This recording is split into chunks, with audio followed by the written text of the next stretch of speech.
Go. Hey, I'm Dave Delaney from futureforth.com and davedelaneyspeaks.com. You can find me around there. And the best advice I've ever received was from my mom. She's British, so I say mom.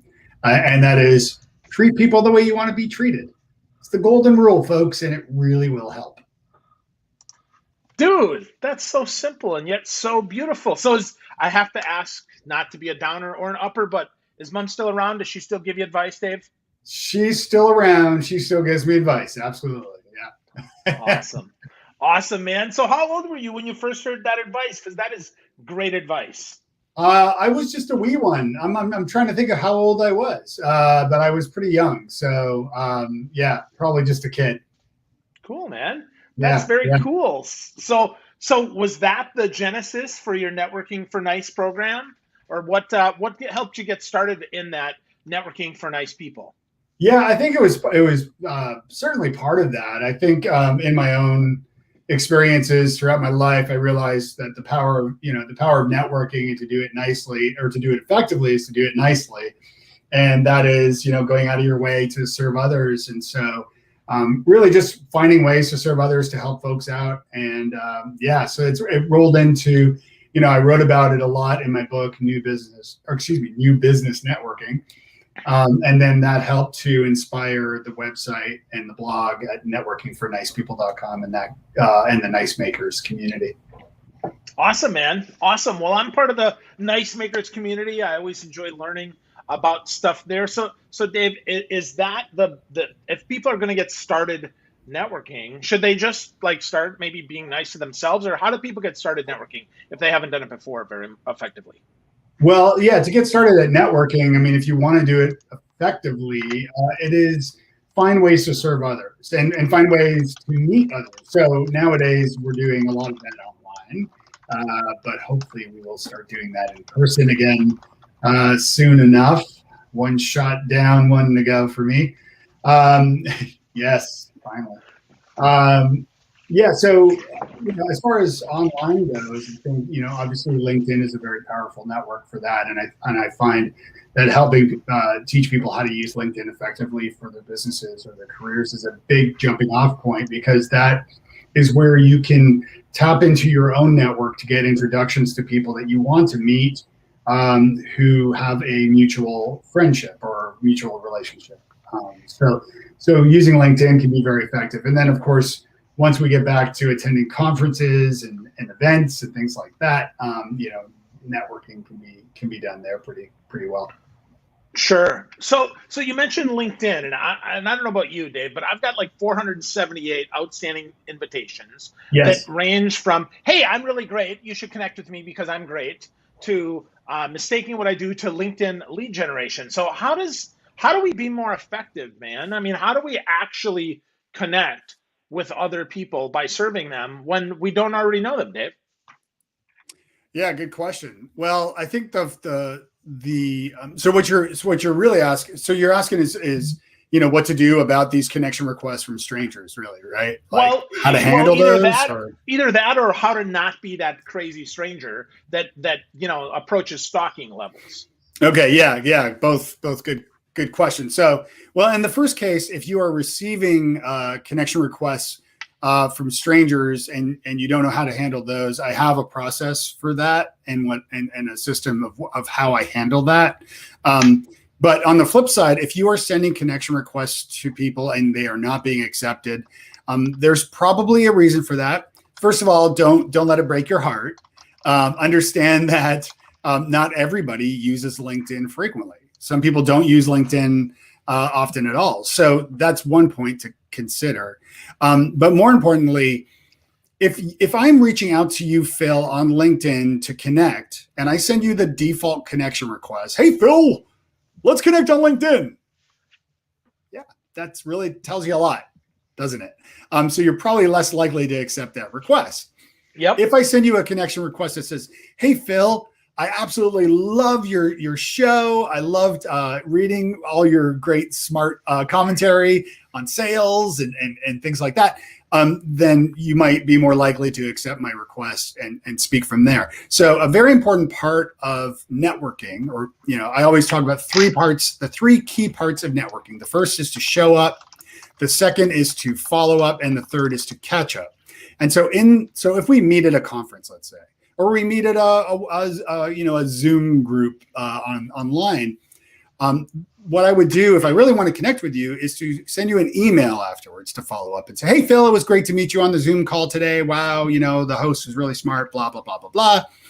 Hey, I'm going to send you a LinkedIn connection request. I hope that's okay. And I'd be more than happy to provide an introduction to someone in my network should you need it. So that's telling you, A, hey, look out for that request from Dave. So I better log into LinkedIn. So maybe I don't do that very often. And B, Dave's got a Rolodex. I'm dating myself. Dave's got a Rolodex of people that he could introduce me to. So that's a good value add right there. I really should accept this request.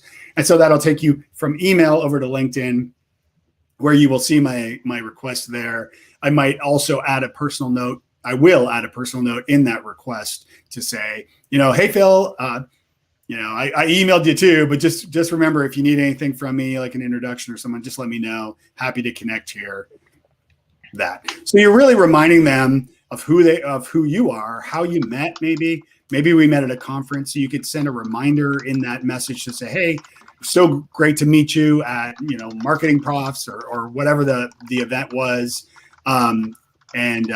Just kind of remind them, something like that. So that helps to get your requests accepted. To my earlier point about how to handle those requests, and I get this a lot. I mean, if you're on LinkedIn, you get this a lot. In the early days of social media, it was very often likely to just accept. You would just accept connection requests from everybody, or at least most people would. And now we are more. We guard our social networks more.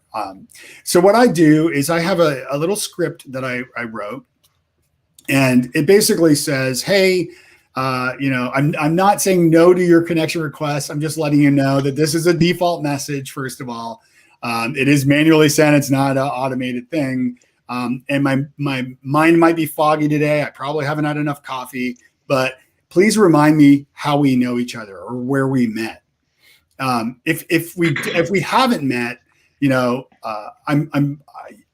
I would love for you to follow my content and things. And here's how to follow my profile on LinkedIn. Rather than connect, you can follow people. So you can follow me, permission-based stalking, basically, which is what Mitch Joel used to call Twitter back in the day. I always love that, permission-based stalking. But you can follow me because I cherish my connections. Because the truth is, if I'm connected to like every connection request, then Phil, you might see somebody who I'm connected to and go, oh, Dave can introduce me to that person. And you'll ask me and I'll be like, actually, I don't know that person. Like, what value is that? So I recommend that they follow me instead. I also give some links to like my LinkedIn profile audits and things like that if they're looking for something like that. So awesome. So I send that. So you sell them back almost, right? Sell them back on your content, on your value first, and that does weed out a lot of the automated requests, right? Oh, it's amazing how few review or replies I get to that message. So, because what you can do in LinkedIn is when you get these connection requests, you can reply with whatever you want. And then this is what I do. I reply with that copy paste text. I then click ignore. That doesn't reject their connection request. It just ignores it for now. So if they reply, then I might decide, oh yeah, okay, well, I would like to connect with this person. Great. Or no, I'm not selling, I'm not interested in the steak knives. So thanks for trying to sell those to me. But honestly, it's probably maybe 10%, maybe 15 at the most % of those sending me connection requests reply to that message I send them, which tells me right away that they're using software or some nefarious means of just blanketing, sending out connection requests. And if they, don't care enough to send me a personal request, then I don't care enough to accept it. Yeah. So I just want to make sure though that what I'm not hearing though is if they're a stranger, there's no chance of being in your network. You want to make sure that they're a human being and see if they have some value there. And if they're interested, and maybe they can make a better request next time, Dave, or just spell that out a little more for us. Well, yeah. So if it's a complete stranger, I mean, I'm sending that message out to just about everybody. If I see you sent me a connection request and I remember, oh, we just met at that conference. Yeah, I'm going to accept your connection request. So because I know you, I recognize you. But if it's somebody I don't know, or I may not remember, I'll send that message and wait for a reply. And if I get a decent reply, then maybe I will accept that connection request from that stranger. If it's Bill Gates sending me a connection request, well, yeah, I guess I'll connect with him. So, I mean, I am, picky choosy a little bit here and there. But my point is, it's not so much of what's in it for me, but rather I just want to make sure that I'm connecting with humans, first of all, not bots, and also people that are not going to spam my network. So I want to weed that out and connect with people that will, that are great. And so if they don't reply to my message, why am I going to connect with it? Yeah, no, that makes perfect sense. So human beings first. People who are actually going to respond, because to your point, you like to make connections. So if they don't respond, they just prove that, well, even if I connected, we're probably not going to really help each other. You just want to add another number. And then third, and maybe most important, is that if they respond and they say, Dave, we actually met at Inbound 17 years ago, they'd be like, oh, yeah, that's right, man. I forgot. Now we can have a conversation about that and probably have a laugh about it. And now we're actually connected, because even though we haven't talked in 17 years, now we're reconnecting over something in common. Is that right? That's perfect. Yeah, that's a great example. I was just actually on Scott Monte's podcast, which is a great podcast. And we were talking about the first time we met at South by Southwest in 2007, I think, or 2008. And he had we were on a patio and somebody came by with an accordion, and Scott asked to borrow it and started jamming with the accordion. And we were like, our minds were blown. So yeah, but that was a fun little talking point to remind you of where you met and things like that. I didn't need that reminder for Scott per se, but yeah, that's my point. Yeah, well, yeah, and years later, if we include that in the connection request, but we haven't kept in touch, it stays in your inbox. So for a selfish reason, it makes sense to always kind of remind people either why you're connecting or how you remember them or something. Because years later, you might not remember that conversation, right? I know I don't often. No, that's right. So you never delete your emails, always archive your emails. And so, yeah, because you have those transcripts, you have those emails back or direct messages or whatever you have that you can go back to years later. This is why what I was mentioning, those 3 important steps of networking nicely, is to show up. Okay, you went to the conference. Follow up. Okay, I've got your card. I'm going to email you Monday morning when I'm back in my office to say, hey, Phil, it was great to meet you. I'm going to send you a LinkedIn request, blah, blah, blah. But the third point is to catch up, which means maybe setting it in your calendar or CRM, if you use a CRM, to remind you, hey, it's that conference that's coming back around next year and we're getting closer to it. I should check in with Phil to see, hey, is Phil coming to that conference again? And we can get together for dinner or drinks or coffee or whatever during that conference. So that's our opportunity to catch up and see, how things are going. How's life? I'm really looking forward to seeing you next time we're at Conference X. Yeah, but perfect. That makes sense, right? As an agency owner or as a consultancy, those 3 steps are super helpful, right? We have to be where the people are that we want to talk to. We have to stay connected, right, by following up and reminding them, and then catching up with them, actually being interested in what they do before we jump right into their business pants to, steal a line from Kathy Klote's Guest, right? We got to be careful of that. So, yeah. That's right. Yes. Cool, man. Cool. So let's, let's dive a little bit more into LinkedIn and then a few more tactics and strategies for folks here. So, Dave, LinkedIn groups, do you play in them? Are they any value? What do you do instead? Yeah. So LinkedIn groups, I don't really do a lot in LinkedIn groups. I haven't personally found a tremendous amount of value in them.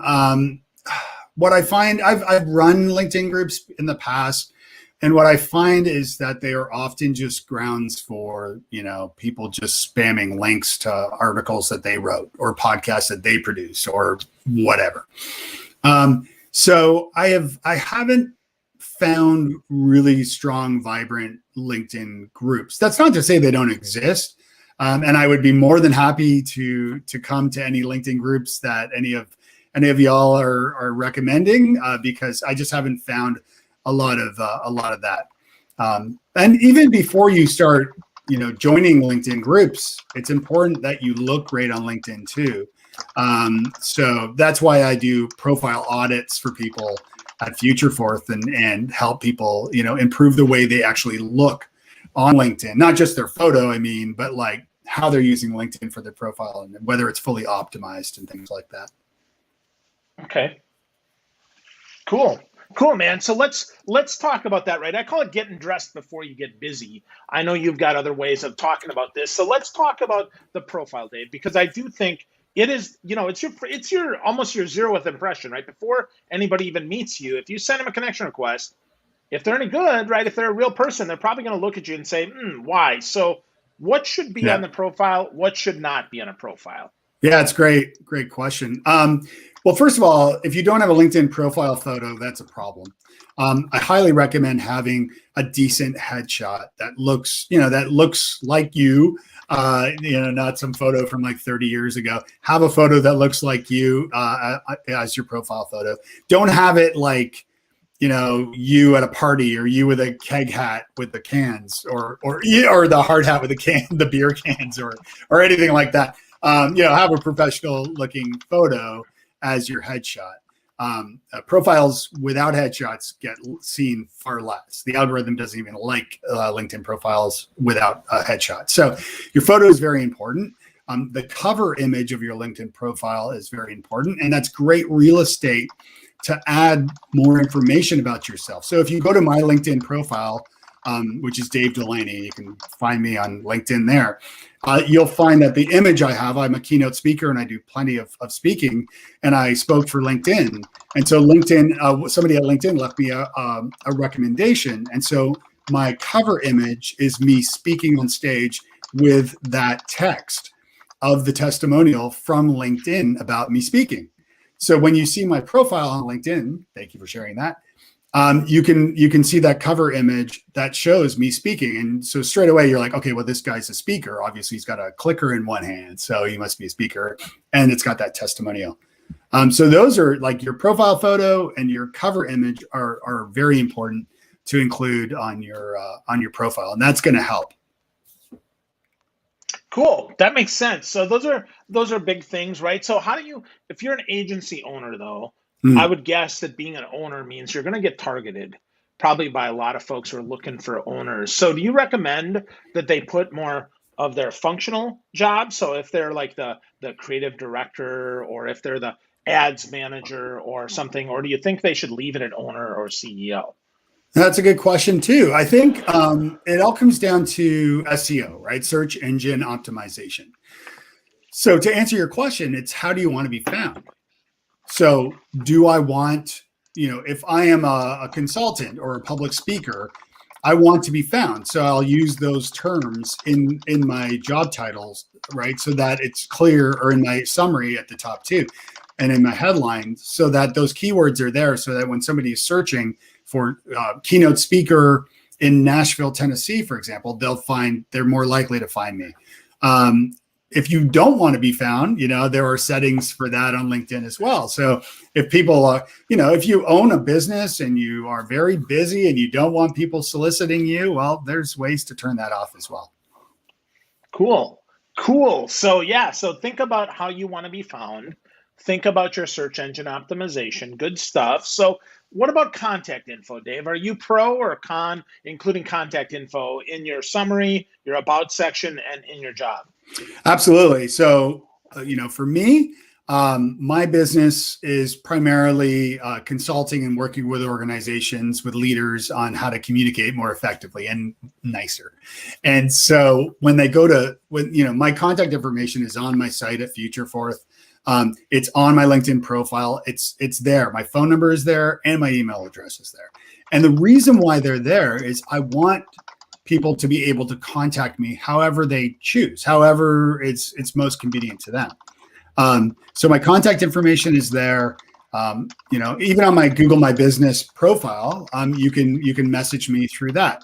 Or on my website, I have a live chat feature, and you are live chatting with me most of the time. So I believe that, for me to turn people away, is missed opportunities of business, but also relationships, where if I turn somebody away, they may have become a friend or somebody I could, help introduce to someone else. So I want people to be able to get a hold of me, in the means that they most choose. So who knows, over the years, maybe that will change. I don't know. If I'm like some big celebrity and my phone's ringing off the hook constantly and it's driving me crazy, then yeah, maybe I'll remove that. But for the time being, I'm happy with people reaching out. I want to hear from people. Awesome. So what about content, Dave? You run your own kind of consultancy here. So what kind of content do you find is most effective, both in format as well as in actual topic? Yeah. So, I'm old school as far as like blogging and just until not too long ago, I consider myself a recovering podcaster, but I'm at it again now. So I've got a new podcast.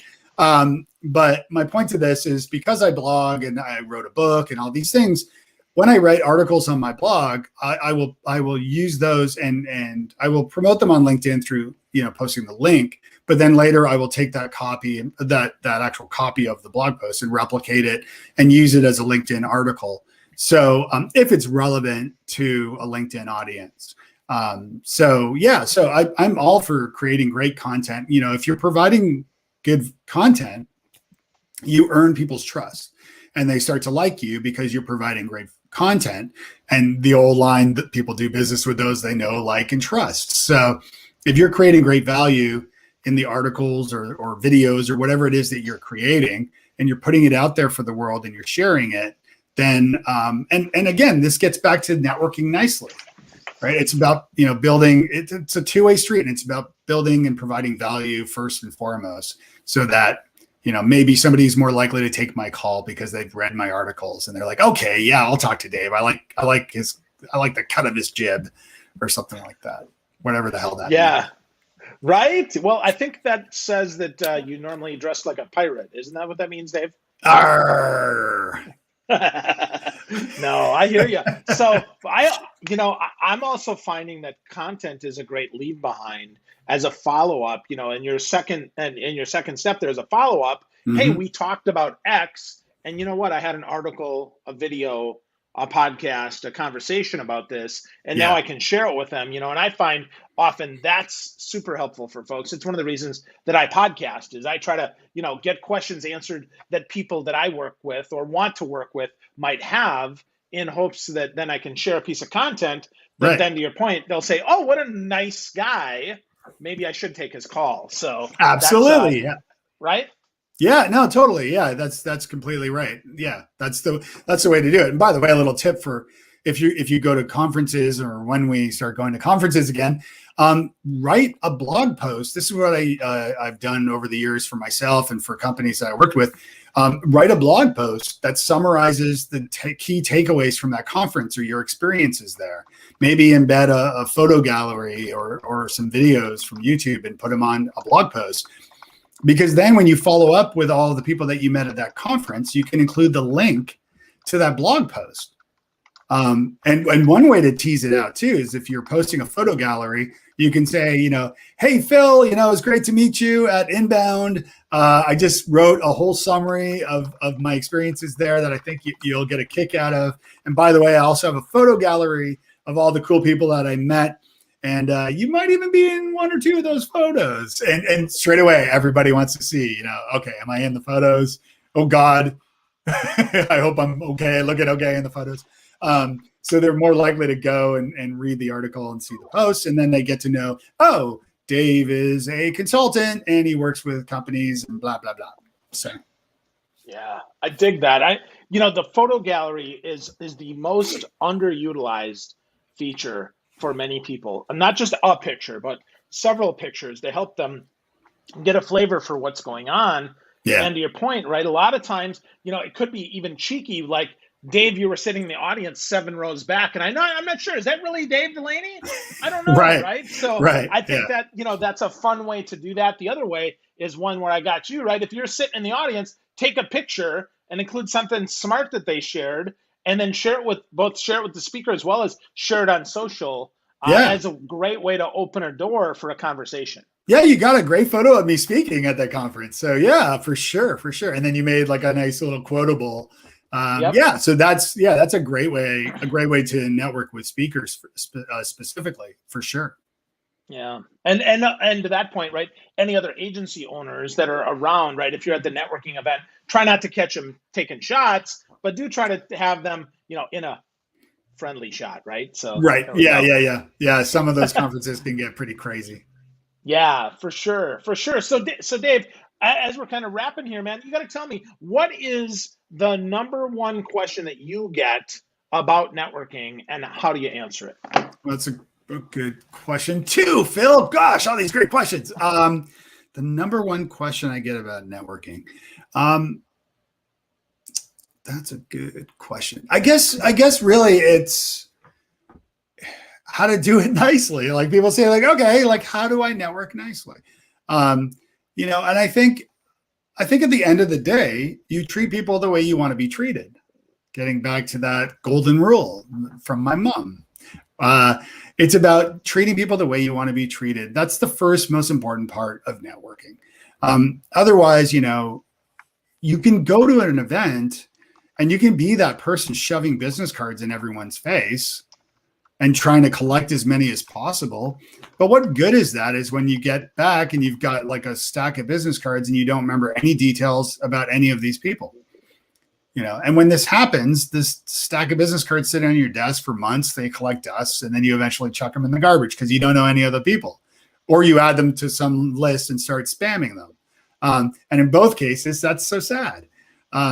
So what I recommend is, when you're at an event and you're talking to someone and you're asking questions, open-ended questions, as you speak with that person, try to find out what they are seeking. Right? On my podcast, I interviewed Chris Brogan in the episode 1 of the Nice podcast. And Chris had a great point about this. The question of how can I help is so generic, and you're way better off asking somebody like, I could help you this way, or when we met, Phil, you were talking about X, Y, and Z. And in my follow-up, I could say, I know a couple of people who do X, Y, and Z. I'd be more than happy to make an introduction. Maybe that would help you, or provide some feedback on, hey, let me take a look at your LinkedIn profile. I can give you some feedback if that, because that's something we had spoken about. So, and the way to do that, by the way, is when you are at conferences and events, make notes on the business cards later. Discreetly, but take some notes on the business cards of the people that you meet to remind yourself of the points you should follow up with later. Maybe it's, I should introduce Phil to, whomever, or maybe it's, I should share that salmon recipe with Phil because we ate salmon at lunch and loved it, and whatever it may be, but that will help you in your follow-ups. And then you'll include that in that email, and you'll have that when you're catching up later to say, hey, 6 months later, hey, Phil, haven't heard from you in a while. Did you ever have that salmon? Did you ever cook up some salmon with that recipe? What did you think? Or, whatever it is to kind of follow up with that person. And of course, you can do this online too when you're meeting people. Just take notes, or, if the call is like this and it's a podcast or video interview and it's being recorded, watch it later and then take some notes about what you talked about. And then maybe you can follow up on some points there too. So rather than ask, how can I help you? Find ways to help the person. And that means listening when you're communicating with them. What? I'm sorry, I wasn't listening, Dave. Just kidding. I'm dreadfully boring. I apologize. Just kidding, right? No, but I think it's so important that we remember that we listen and we pay attention.